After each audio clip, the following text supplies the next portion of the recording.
Daddy, okwe ife nche ịgwa gị na-ewe m iwe o. Daddy, ka emekwenu bụ efu m ama gị mma n'anya.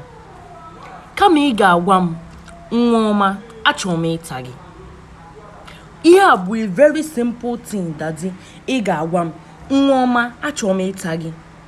Then mụ abụ dị nwa ọma as me. Ịmagana mama na ile ekwu ekwu. That's the share. Nche ya ka mma atanwu gị ka mma jọsọ gba ọsọ. Kọmeri ego gị. Ọ bụrụ ịpụta iwe relationship chetam, I swear to God, Daddy. Ọ bụ na makụrụ gị bi mana mesiri Enugu steeti. Ị na-apụ ala. Daddy, gba mbọ echetam ịtam gwa m echetam ịgwa m nkwetezi ịtam.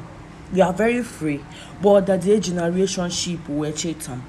Daddy, amụga ahụ otu a ọ ga-adị very short and oge ebe ibu the size like it.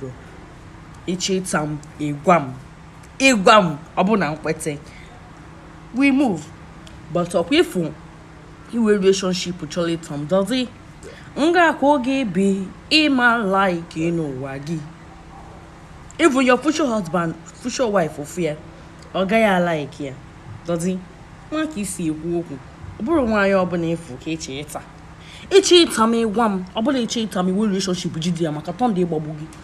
Daddy, nyenụ nwa. Ọ bụrụ oge kịta mba gym na efuzie na nwa na ebe na-ezuzu. Eche ịta m just like that, ị chọghị ideti m.